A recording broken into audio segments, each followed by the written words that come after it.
지난 한 주간 동안 들려진 소식들은 우리를 망연자실하게 만들었습니다.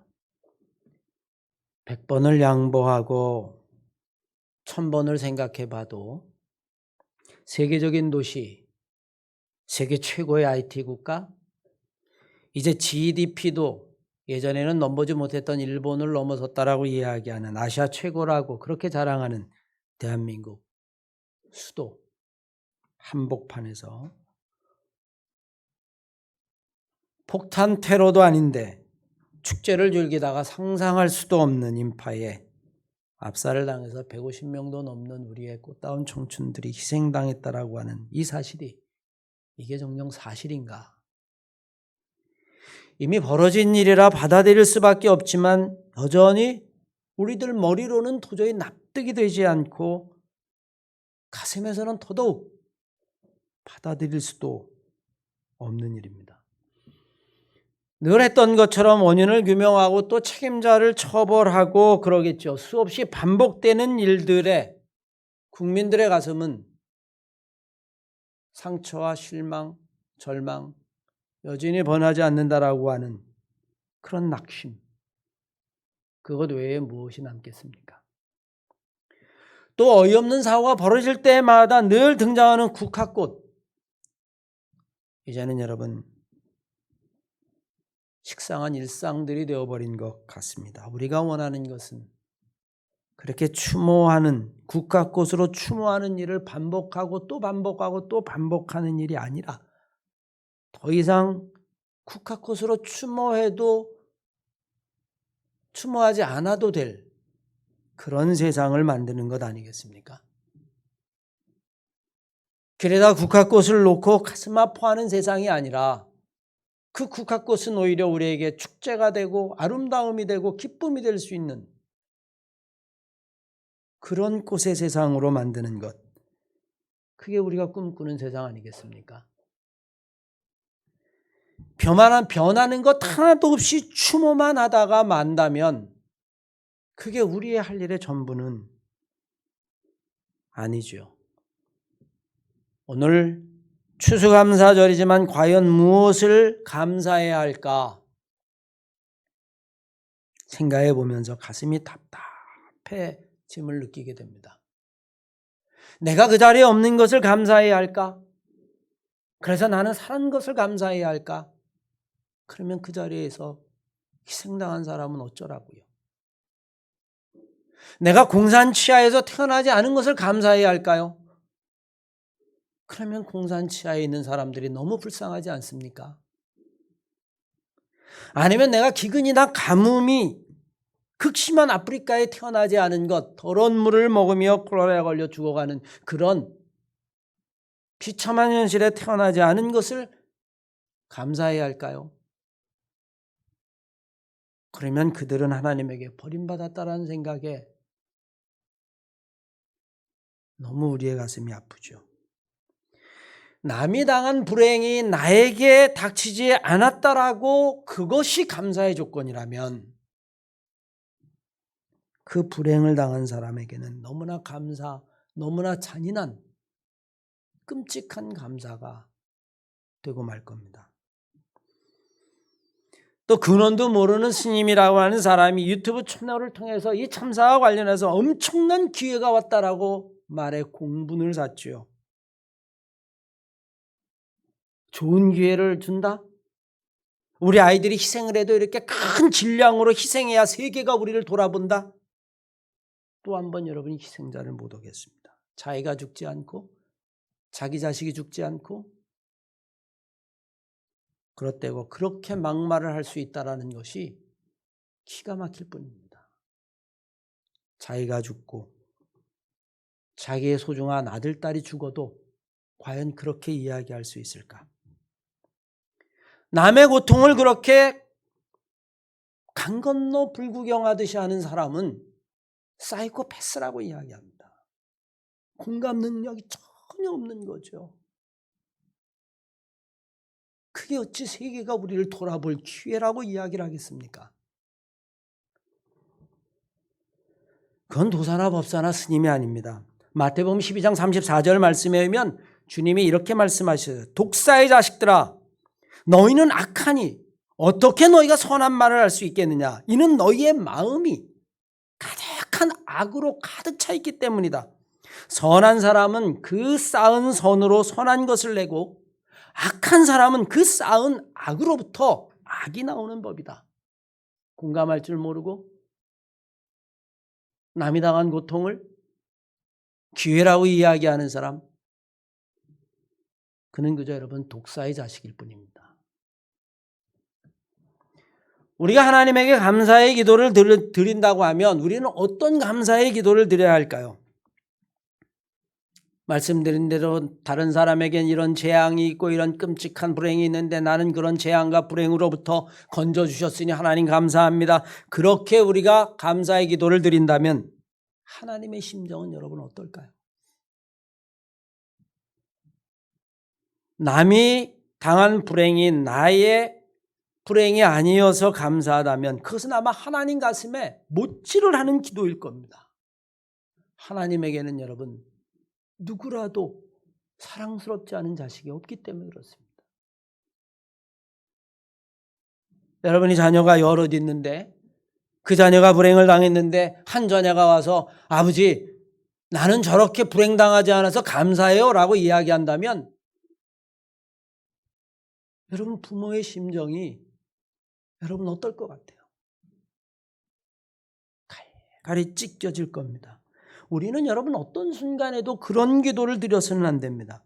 우리는 지금 어설픈 기도, 어설픈 감사의 기도를 드릴 때가 아니라 애통하고 통곡하고 함께 울며 슬퍼하고 공감하고 그들을 위로해야 할 때라고 하는 사실을 우리는 여러분 결코 잊어서는 안 됩니다. 먼저 우리는 감사라고 하는 것이 나에게 벌어진 사건에 대해서 무조건 덮어놓고 반응하는 무조건적인 반응이 아니라는 것을 분명히 알아야만 합니다. 덮어놓고 감사하라고 하는 것은 하나님의 말씀 성경을 너무도 자의적이고 그리고 문자적으로 해석하고 있는 거죠. 아이가 죽었습니다. 그런데도 감사합니까? 재앙이 왔습니다. 사람들이 떠내려갑니다. 그런데도 감사하라고 했으니 감사.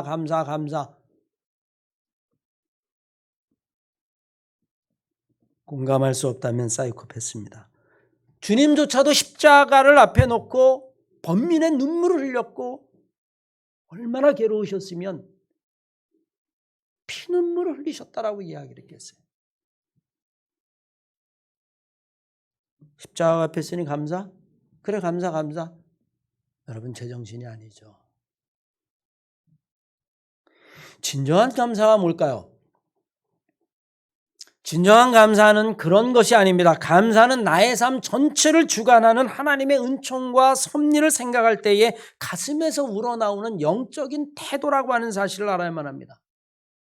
고통스러울 때도 있지만 그 고통을 이겨난 후에 자기의 삶을 돌이켜볼 때에 비로소 할 수 있는 일종의 삶의 깊은 깨달음, 지혜, 이게 여러분 감사라고 말해야만 합니다.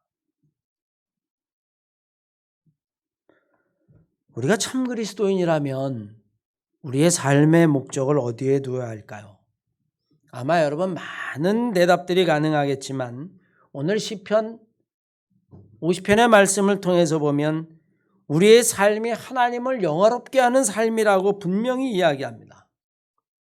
그런데 우리는 때로 이것을 반대로 생각하죠. 하나님이 오히려 나를 기쁘게 해줘야 된다고 생각합니다. 내가 원하는 자리에 하나님이 올려놓으셔야 되고 나는 존귀해져야 되고 성공해야 되고 돈 많이 벌어야 되고 자식도 다 출세해야 되고 형통해야 되고 그런 재앙은 나에게 일어나서는 안 되고 나는 그냥 평생 살면서 평생을 그냥 꽃길만 가야 되고 그게 나의 하나님이라고 생각하십니까? 내가 주를 위해서 존재하는 것이 아니라 주님이 나를 위해서 존재하는 것이고 주님이 나의 액세서리 정도 아니면 도깨비 방망이 정도로 생각하고 있다면 우리는 여러분이 수감사주일날 진정한 감사가 무엇인지를 다시 한번 생각해 봐야만 합니다. 오늘 본문 말씀은 우리가 하나님을 기쁘시게 하나님의 표현대로라면, 성경의 표현대로라면 하나님을 영화롭게 하는 삶이 되어야 한다라고 분명하게 말합니다. 오늘 말씀을 세 번역으로 한번 다시 읽어보면 이렇게 기록이 되어 있습니다. 나의 백성들아, 들어라. 지금 내가 말을 한다. 이스라엘아, 내가 지금 증언하고 있다. 내 이야기를 들어라. 나는 너의 하나님이다. 내가 너의 재물에 대하여 너희를 책망하지 아니할 것이니 그것은 세상에 있는 모든 것들이 다 나의 것이기 때문이다. 내가 너희들 외양간에 있는 소나 염소를 탐하더냐? 세상에 있는 모든 짐승과 산속에 있는 새들이 다 나의 것이다. 나는 너희들에게 그것을 원하는 것이 아니다. 내가 참으로 너희들에게 원하는 것은 진심으로 마음으로부터 우러나온 감사와 나와의 언약을 지키는 것이다. 그러면 너희들이 환난 당할 때 내가 너희를 구하게 될 것이다. 환난이 당하면 부르짖어라. 그러면 내가 너희를 건질 것이고, 그러면 너희의 삶은 나를 영화롭게 하게 될 것이다.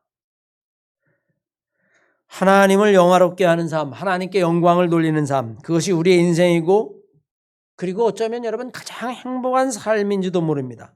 오늘은 특별히 여러분 추수감사절이죠. 지난 한 주간 동안 우리가 빠졌던 슬픔 가운데서도 우리가 진정한 감사, 무엇을 감사해야 하는지를 한번 생각해 보고, 오늘의 예배가 하나님을 기쁘게 하는 예배, 하나님께 영광을 돌리는 예배가 되기를 바랍니다. 하나님을 기쁘게 하는 삶이야말로 그리스도인의 궁극적인 삶이기 때문에 그렇습니다. 그러면 우리가 어떻게 해야 하나님을 영화롭게 할 수 있을까요? 오늘 7절 말씀은 여러분 이렇게 시작합니다. 내 백성아 들을지어다. 내가 지금 말하고 있다. 이스라엘아, 내가 하는 이야기를 들어라. 나는 하나님 곧 너희 하나님이다. 여러분 백성들에게 하나님의 말씀을 들으라라고 이야기합니다. 예배가 하나님께 나오는 것으로 시작되어진다면 여러분 왜 하나님에게 나올까요? 오늘 본 말씀대로 번제 드리러 나왔습니다. 자, 송아지도 있고요. 여기 새도 있습니다. 하나님이 그걸 원할까요? 아니라는 겁니다. 세상의 것이 다 내 것이니까. 우리가 예배드리러 나오는 그 가장 큰 목적은 하나님이 내게 무엇이라 말씀하시는가, 하나님의 말씀을 듣는 데 있습니다. 그래서 오늘 본 말씀 이렇게 시작하죠. 내 백성아, 내 말을 들을지어다. 여러분 이 백성 회중이라고 하는 단어가 영어로는 오디언스라고 이야기를 합니다. 이 오디언스라고 하는 것 라틴어의 오디레라고 하는 단어에서 유래가 된 건데요. 그 어근이 무슨 뜻이냐면 말하다, 듣다. 여러분 그런 뜻이에요. 우리가 종종 나 오디션 보러 갔어. 오디션 봐. 여러분 그건 뭐예요? 심사위원들 앞에서 노래를 부르거나 아니면 뭘 하면 사람들이 그것을 듣고 평가하는 거예요. 아니면 여러분 오디오라고 이야기합니다. 들리는 겁니다. 이 오라고 하는 어근에는 또 순종하다, 복종하다라고 하는 뜻을 담고 있기도 합니다. 따라서 내 백성아라고 이야기할 때 이 청중, 하나님 앞에 서 있는 백성들은 하나님이 말씀하시는 것을 듣고 순종한다라고 하는 뜻이 이미 나의 백성아라고 하는 말 속에 담겨져 있어요. 저는 바라보는 여러분과 제가 참된 하나님의 백성이 되시기를 주의 이름으로 간절히 축원합니다. 하나님이 나의 백성아, 여러분과 저를 위하여 나의 백성아라고 이야기할 때 그 의미는 내 말을 듣고 내 이야기에 순종하는 사람들아 라고 하는 이야기입니다. 그러면서 이어서 말씀하시죠. 내가 지금 말을 한다.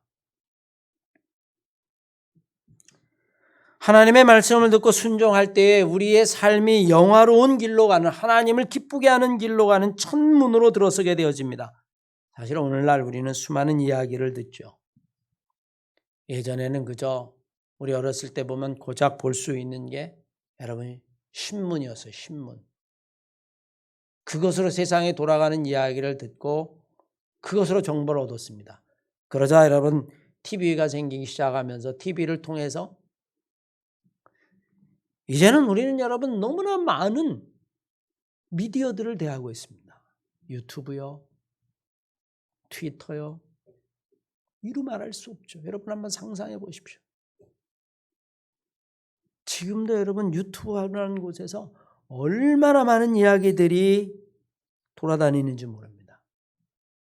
자극적이고 때로는 여러분 거짓 뉴스 만들어내고 제목과 내용이 전혀 상관없이 온갖 이야기들이 떠돌고 사람들은 궁금해서 클릭하고 낚이게 되어지고 들어가 보면 그것이 수백만 회가 되면 그것으로 돈을 벌고 그러다 보니 우린 여러분 어쩌면 정보의 홍수가 아니라 이야기의 홍수 속에 살고 있다라고 이야기를 합니다. 하지만 그 많은 이야기가 다 생명의 말씀은 결코 아닙니다. 아니 오히려 어떤 경우에는 우리의 영혼을 죽음으로 인도하는 이야기들도 얼마나 많은지 모릅니다. 오늘 주님이 하나님이 자기의 백성들에게 내 백성아 내 이야기를 들어라. 내가 너희들에게 말을 한다라고 하는 이 말씀.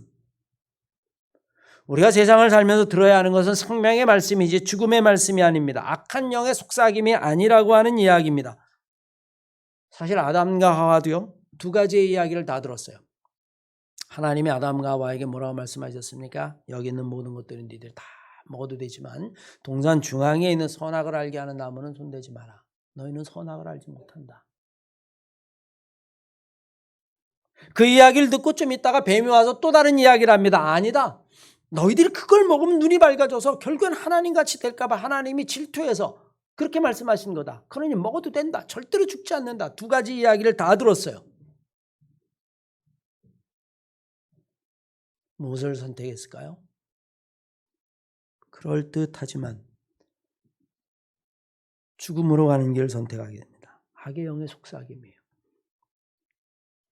오늘날도 여러분 마찬가지입니다. 어쩌면요. 그때보다 더 많은 이야기들이 우리들 주변에 떠도는지 몰라요. 우리가 그 가운데 정말 어떤 이야기를 들어야 할까? 오늘 성경은 우리들에게 분명히 이야기하죠. 내 백성아, 내 말을 들어라.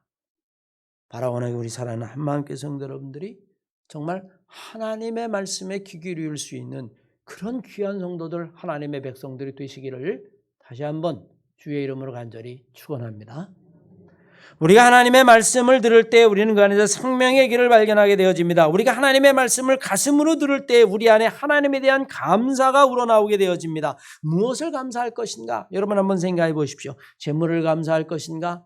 맞습니다. 감사할 수 있습니다. 그러나 때로는 여러분 재물은 일만하게 뿌리라고 성경은 분명히 이야기합니다. 재물이 인생을 망치기도 해요.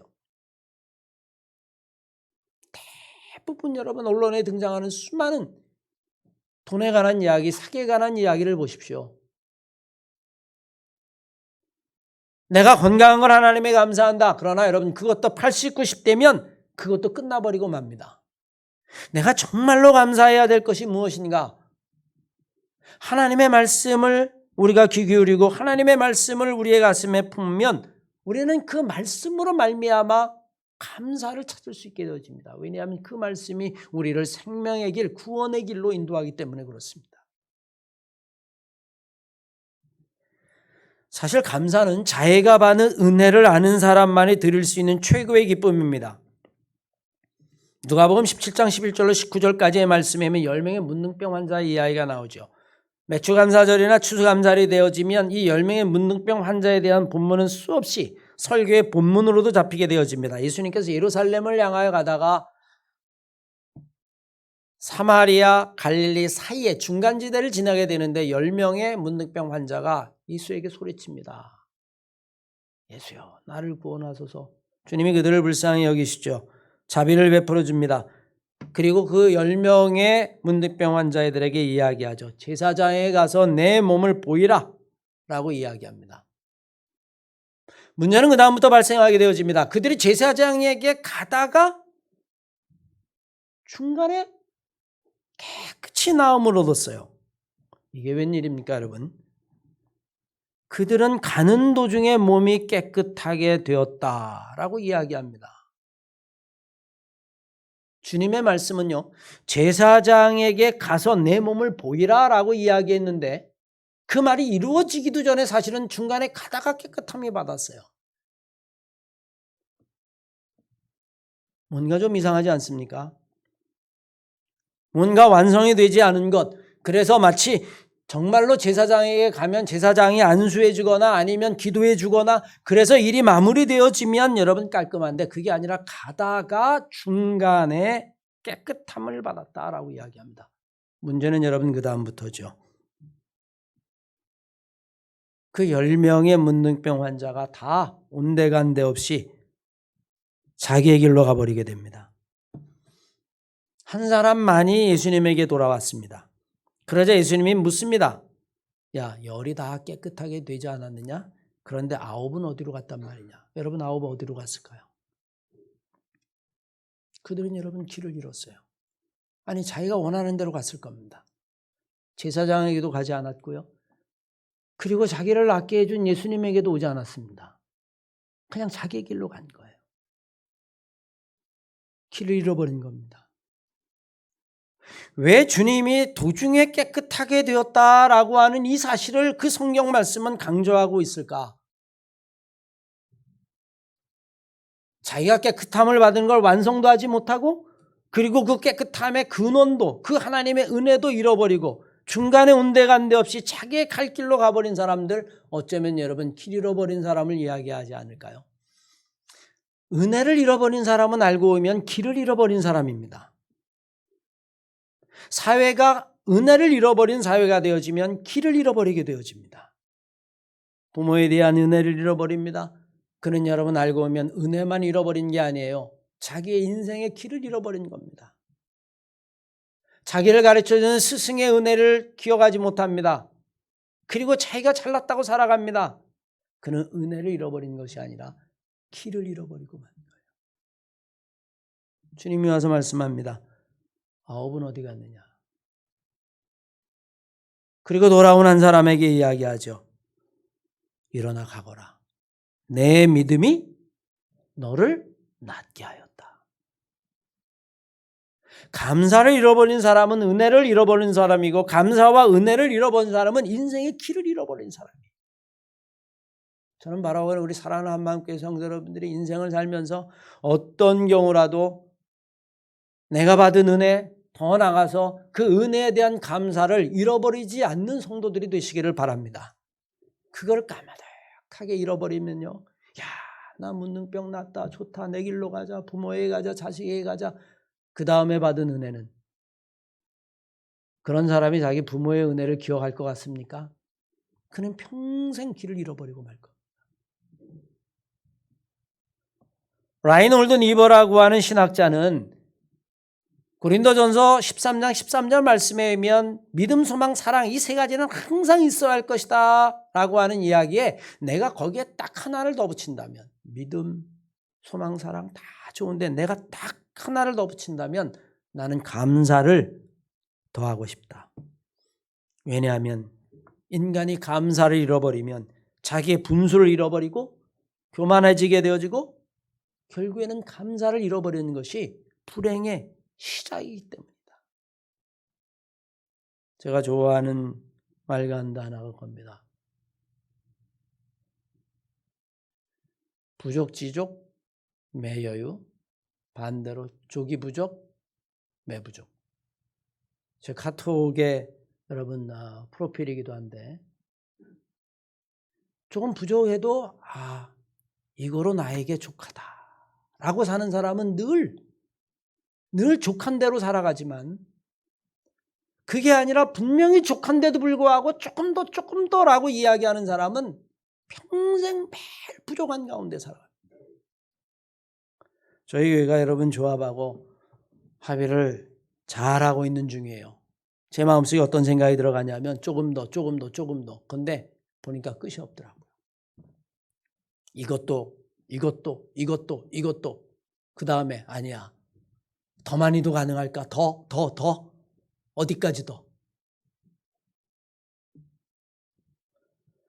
그러면 여러분 마음속에 감사함이 사라져버리고 맙니다. 감사를 하며 살아가는 사람은 반대로 자기의 욕심을 절제할 수 있기 때문에 절대로 욕심 때문에 괴로워하지 않습니다. 저는 바로 원하는 우리 사랑하는 한마음교회 성도 여러분들은 어떤 경우라도 하나님의 은혜, 그 은혜로부터 나는 감사를 잃어버리지 않는 성도를 되시기를 바랍니다. 그걸 여러분 인생의 길을 잃는 거예요. 문둥병한 자가 고침을 받았다 할지라도 그는 제사장에게도 가지 않고 주님에게도 돌아오지 아니하고 어디로 갔길래 주님께서 아홉은 어디 갔느냐라고 물으시겠습니까? 끝으로 여러분 환난 날에 하나님께 부르짖으라고 이야기합니다. 오늘 본문 말씀에 의하면 감사로 제사를 드리라고 말씀하고 그리고 너희들이 그럼에도 불구하고 환난을 당하면 환난 날에 나를 부르라. 내가 너희를 건지겠고 너희가 나를 영화롭게 하리라 라고 말씀합니다. 환난을 당할 때에 도움을 청할 수 있고 그 환난에서 그 도움으로 말미암아 건짐을 받는 사람은 정말 행복한 사람이고 감사한 사람이죠. 여러분 이번 이태원 사건 참사를 들으면서 하나둘 밝혀질 때 정말 가슴 아프고 심장이 터질 만한 일들이 하나둘이 아니죠. 사고 발생 5시간 전에 이미 너무 사람이 많아서 깔려 죽을지도 몰라요 라고 하는 신고를 119, 112에 수없이 했다는 겁니다. 사람들이. 그런데도 불구하고 그냥 축제라 사람이 많은 것이라고 생각하고 거기에 대해 대처하지 않았다라고 하는 이야기, 그저 축제가 그러려니 했다라고 하는 이야기를 들으면 우리의 가슴이 더 비참해집니다. 나 지금 깔려 죽을 것 같다고, 심장이 터질 것 같다고. 그래서 실제로 여러분 그냥 서서 압사당한 그런 흔적이 발견되어지면 여러분 숨 막혀올 때 얼마나 절실하게 도움을 요청했겠어요. 그런데 아무도 그 도움의 소리에 귀 기울이지 않은 겁니다. 그냥 많으려니 이렇게 생각을 했던 거죠. 그게 이렇게 큰 재앙을 불러일으킬 줄은 아무도 몰랐겠죠. 내가 정말 죽을 것 같다고, 심장이 터질 것 같다고 그렇게 이야기하는데도 도움을 받지 못한다면 여러분 얼마나 괴롭겠습니까? 그 심장이 터질 것 같은 고통이 우리의 가슴에도 와닿습니다. 오늘 성경은 분명히 이야기하죠. 인생은 살다 보면 분명히 환난이 찾아오게 되어집니다. 그 환난 날에 나를 부르라. 그러면 내가 너를 건지리라 라고 이야기합니다. 그게 행복한 사람이고 그게 감사한 인생이라는 이야기죠. 여러분 성경은 항상 기뻐하라, 쉬지 말고 기도하라, 범사에 감사하라 그런 말씀도 있지만 다른 말씀도 있어요. 로마서 15장 이하의 말씀에 보면 이렇게 말씀하셨습니다. 즐거워하는 자들과 함께 즐거워하고 우는 자들과 함께 울라. 우는 자들 앞에 가서 나 감사해 그렇게 이야기하지 말라는 겁니다. 나 행복해 그렇게 이야기하지 말라는 겁니다. 너는 재앙당했지 나는 그런 재앙이 비껴가서 좋아라고 이야기하지 말라는 겁니다. 우는 자들과는 함께 울라는 겁니다. 그게 하나님께 영광을 돌리는 삶인 거죠. 이웃은 괴로워하고 아파하고 피눈물 나는데도 나는 감사하다라고 말하는 것은 진정한 감사가 아닙니다. 그리고 그것은 하나님을 영화롭게 하는 삶도 결코 아닙니다. 오히려 즐거워하는 자들과 함께 즐거워하지만 우는 자들과는 함께 우는 것, 그들을 도와달라고 부르짖는 것, 그게 정말로 하나님이 기뻐하는 삶이죠. 사랑하는 한마교회 성도 여러분, 우리가 추수감사절인데 지난 1년을 돌이켜보면 그저 마냥 즐겁고 기쁜 일만 있는 것은 결코 아닙니다. 그러나 여러분 진정한 감사가 무엇인지 우리가 무엇을 감사해야 하는지는 다시 한번 생각해 볼 수 있는 시간이에요. 그냥 덮어놓고 하는 감사가 아닙니다. 고통당할 때는 오히려 같이 고통을 당하고 울 땐 같이 울고 그러면서도 내 삶이 다 지나갔을 때에 내 삶을 관통하고 있는 하나님의 은혜를 깨닫게 되어지는 것, 그래서 감사가 저절로 나오는 것, 그게 인생의 지혜고 그게 하나님의 은혜죠. 이 추수감사절 여러분들이 정말 무엇을 감사할 것인지를 다시 한번 깊이 생각해 하나님이 기뻐하는, 하나님을 영화롭게 하는 성도들 다 되시기를 주의 이름으로 간절히 축원합니다.